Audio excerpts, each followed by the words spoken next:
peanut butter. On a calm, breezy morning in Mexico City, the day... What does he mean by peanut butter? Like, is he gonna get someone with a peanut allergy and force them to eat him like fucking like 10 peanuts or something like that? Like, I think he has to do like maybe like putting it over his mouth and like choking him to death. Like, what does he mean by peanut butter? It's so weird. His piece would be interrupted... Like, I understand it's a cartel and stuff like that, so you never really know what they're thinking. But who the hell thinks of something? Let's go torture. Let's go kill somebody. What should I use? Peanut butter. Like, why do you even think of that? It's such a weird thing to think about. By the disturbed screams of a man tied to a pole. But you're probably wondering how he got here in the first place. Earlier that month, he had been accused of committing an unthinkable crime to a local woman in the city. Word of his actions spread quickly. Accused or dead? Angering friends, families, and other locals until a notorious Mexican gang caught wind of the story. For them, justice would not wait for courts and police. They tracked the man down, ripped him out from his house, and dragged him out into the open. They grabbed his hands and bound him tightly so that escape was impossible. Then, seemingly out of nowhere, the gang pulled out a tub of peanut butter and began to slather it on his... The man became confused because while covering somebody in peanut butter is a pretty strange punishment, it's not necessarily painful. However, his confusion would quickly fall into dread when the men brought out two huge pit bulls. He immediately realized what they were trying to do and began pleading for mercy. However, his cries were drowned out by the growls of the snarling dogs. When the animals were unleashed, panic surged through the alleged criminal as he screamed for help. The punishment unfolded brutally. It was a slow spectacle of pain and humiliation. And sadly, his screams fell on deaf ears as locals pretended... Holy shit, that's gruesome. ...like nothing was happening. By the time the dogs were pulled back, the man was... I think the community just didn't care. Like, if it was a normal person, it was just like, whatever. But I feel like this was like a smaller town type of thing, like a smaller city. So, like, they knew, they, like, seen on the news what he did and stuff like that. So they just didn't give a shit. Slash, like, they're kind of scared to get involved because, like, those people. So it's, like, not a good idea if you get involved anyway. ...in a way that couldn't be fixed. The point was made clear. The gang had delivered their brand of justice and sent an unforgettable message that'll live on in the heart of Mexico City for years. Vile acts against the vulnerable in this city will not be tolerated. 49. On May 12th, 2012, a man in Carreta Jimenez decided to step out of his home for a quick beverage. The evening was warm and calm. It was the kind of night where nothing out of the ordinary was really expected. As the man walked along the highway, the dim lights cast long shadows across the road. Out of nowhere, the man would stumble across what sort of looked like a strange log just lying to the left of the pavement. No. He barely paid it any mind, stepping past it. Okay. Moments later, he saw another one, then another, with each log carrying a foul, nauseating stench that clung to the air. The smell was strong enough to stop the man from walking any further. Confused, he decided to inspect it. No, but that's the worst idea. Like, if something's foul and you're seeing more and more logs, don't, just keep walking, man. Walk on the other side of the road or something. Like, that's like one of the worst ideas ever. The objects. He crouched closer, squinting at the twisted shapes in the dark. What at first looked like a bunch of discarded stick bundles on the highway slowly revealed themselves as something far more horrifying than expected. The man recoiled in terror. They weren't logs. They were human bodies. 49 bodies scattered across the road. They were men and women, stripped of their dignity. Each of them were missing their heads, hands, and feet. The mutilation was so precise and brutal that it was nearly impossible to tell who they once were. Some of the people were stuffed into plastic bags, and others dumped carelessly onto the roadside.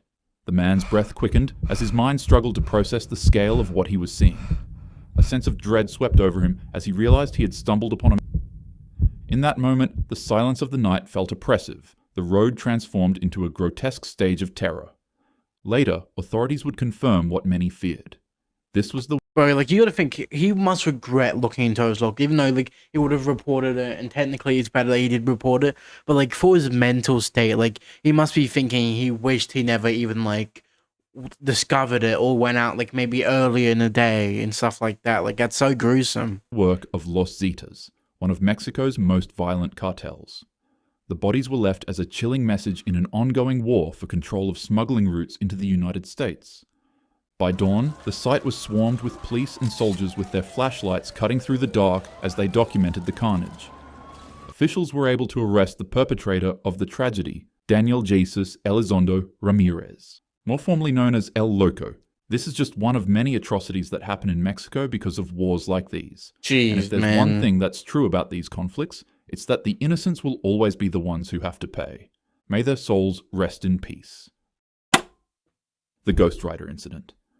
The CJNG... Ghost Rider, like, does he mean like someone get actually lit on fire or something like that? But like Ghost Rider as a movie, or is like Ghost Rider as a different thing? Like he gets decapitated and forced to ride a bike. Like I feel like it's where they like do the Ghost Rider scene and they catch him on fire and stuff like that, which is actually so whack, man. Is one of the most powerful and dangerous cartels in Mexican history. The United Cartels is the coalition that was formed in opposition to their control. And on a sweltering afternoon deep in cartel territory, a notorious man known as the Ghost Rider, in allegiance with the United Cartels, would find himself in the grip of one of Mexico's most feared criminal organizations. You see, Ghost Rider got his peculiar name from his horrific reputation. Okay. He was known for setting his victims ablaze and leaving them out in the open to be discovered. However, now that he was captured and surrounded by the CJNG, his fate became sealed long before cameras even started rolling. This cartel was not content with simply eliminating a rival. They wanted to carve a message into the eyes of each and every one of their enemies, and in their eyes, Ghost Rider's nickname provided the perfect stage for humiliation. The camera steadied on him as members of the cartel mocked the moniker he had carried, and then with a calm and chilling demeanor, they doused his face in accelerant and struck a flame. What followed was a spectacle designed not just to eliminate, but to terrify. The man's face ignited in an instant. Flames began dancing across his skin, consuming the man's head until it became unrecognizable. Bound and helpless, his muffled cries pierced the silence as the cartel stood by, watching. The man could no longer see, and his head now resembled nothing but a skull. But horrifically enough, he was still screaming.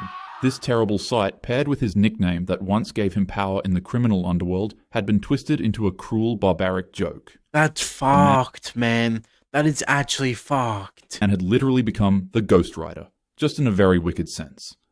The video of the savagery spread across the dark corners of the internet, where CJNG often showcased their brutality. And for those who stumbled upon the footage, the sight was unforgettable. A man was transformed into a symbol of suffering and humiliation, and that symbol would unfortunately outlast his legacy. The bowl incident. Oh Panic no. surged through. I'm gonna guess, right? They get him and they just drop like a ball on top of his head, or they're talking about the bull, the animal, which is, I would say, worse. Like, we all know what he's gonna do. Like, we're not stupid. Like, we've all been to school and heard about, like, those type of stuff where they grab balls and put it through your legs. It's usually a common movie trope as well for, like, those type of movies. So it's probably going to be that, not an actual bowling ball. The city, as word spread of the grisly discovery made inside of the bag. In Los Mochis, police chased down reports of red-stained sacks dumped all over the town. Each one revealed another part of a human body, like some sort of sick, twisted treasure hunt. Never mind, I don't think I'm on it. In one it. bag was a torso, in another bag were severed limbs. But the true horror that shocked the city came from a janitor cleaning the front of a city hall. While doing his job, he stumbled across a sports bag, but when he went to pick it up, a soccer ball bounced out of it. As it rolled over, the ball revealed that it was stitched with human skin. A man's face was pulled tight over the leather with its lips sewn shut, and a note beside it read, "Happy New Year, because this will be your last." In early January 2010, a 36-year-old man named Hugo Hernandez had mistakenly crossed into Sinaloa cartel territory while they were in the midst of one of the bloodiest cartel wars in history against the Juarez. They immediately abducted the man, tied him to a chair, brought out a chainsaw, and well, the rest was history. This is just one of the hundreds of thousands of civilian casualties in this non-stop war. The violence is so bad that reporters and journalists stopped reporting on it because they too were brutally. That's insane, man. Like, a random dude was just probably, like, maybe driving around and went into the territory. Like, I doubt he would even know he was in that territory. That's just, like, sad, man. The cameras begin rolling, and then the footage adjusts. The scene is set on a man bound with his hands and legs tied by extension cords. As the camera focuses more, it becomes clear that the man is most certainly not alive. His face is missing, and so are his hands and eyes. However, in sheer impossibility, the man begins moving violently. The camera slightly pans over to the side, and there it becomes apparent that these cartel members hooked the man up to a substance to pump his adrenaline and keep him wide awake and aware. What? Because of this, it is impossible for the man to pass out. And that's when it starts. The cartel members pull out a knife and stick a metal pole in the man's mouth in an effort to silence him.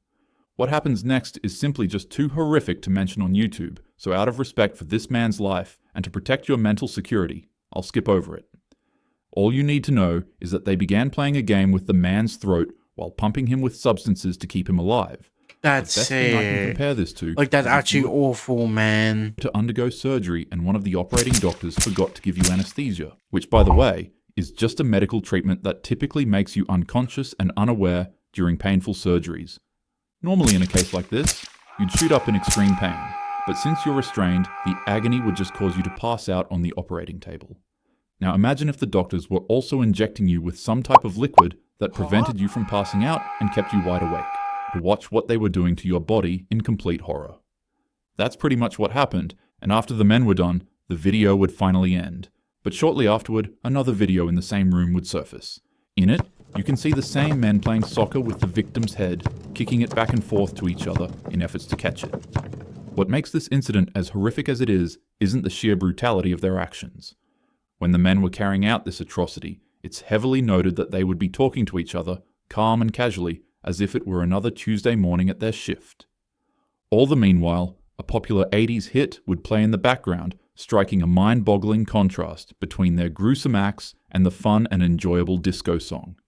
The song is called Funky Town by Lips Incorporated, and chances are you've probably already heard this song countless times when you were young. When I was a child, this was a song they played for me at Chuck E. Cheese and at school festivals. And now, my memories of this fun and stupid disco song are tainted by the actions of the wicked. The warmth, security, and luxuries we have today were not built on the morals of the evil. They're built by those who dare to be inspirational. That's fucked, man. Like, they started playing, like, soccer with his head. Like, that's just purely disrespectful, man. Evil. They're built by those who sacrifice themselves to protect their country. They're built by good men and women who figured out that love is stronger than wickedness. Be a good person to the world, your neighbors, and most importantly, to yourself. And as usual, don't search any of these videos up. Be safe and have a happy day, lads. Who would actually search up these videos, though? Like, I know there's some people, obviously, but, like, why? Like, he's probably explaining it well enough. He probably had to see these videos as well. Which kind of... No, what do you have to do? No, he probably got it from, like, the news and stuff like that, where he just got, like, described it from the news. So then he did it himself with animation. But, well, shit. This is the end of this video. If you do enjoy videos like this, like, subscribe, comment down below what video you want me to react to next. And that's me, signing off.